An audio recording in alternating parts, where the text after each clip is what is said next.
Sempre se intenta levar a sociedade actual na que vivimos a un punto de exageración moi grande, non? Entón, en Logos é o sistema futuro, no que se ve como unha deformación exagerada desta sociedade na que vivimos.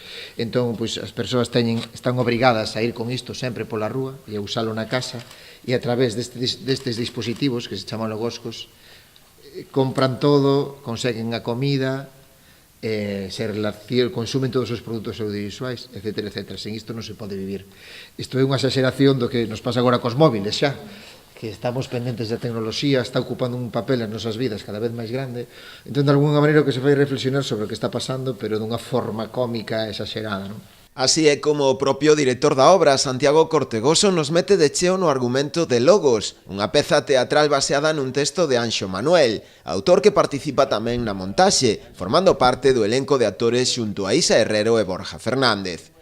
Trátase da última produción de Lucecús Teatro, compañía que se aproveita do programa de residencias teatrais posto en marcha xa polo Concello de Rianxo pasado ano, de cara a optimizar ao máximo posible a sala Arcos Moldes, do que xa se beneficiaron outras compañías profesionais galegas. Digo moi contentos porque iso xa nos permitiu ao longo destes, sobre todo, 2 últimos anos, pois recibir unha serie de producións que desenvolveron aquí todo o seu traballo, sobre todo no último mes e medio de traballo escénico, disfrutando un pouco, pois tamén, efectivamente, en moitos casos da súa estrea, aunque fora máis íntima, menos íntima, máis oficial, menos oficial, si que podemos ter ese contacto con diferentes compañías. Dende o Concello fan ademais unha chamada a acudir este xoves ao auditorio. Eu sempre vos convido a que veñades a ver a obra, pero este xoves convido vos especialmente, porque eu quedeme cunha mensaxe que entre os filólogos xa ven sendo habitual dende fai anos, e é que nos últimos anos a palabra só se quedou co significante.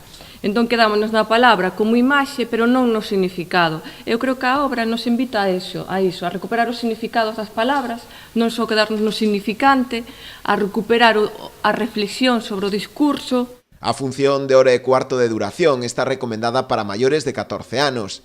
A entrada será de balde ata completar aforo, podéndose retirar 1 hora antes do seu comezo.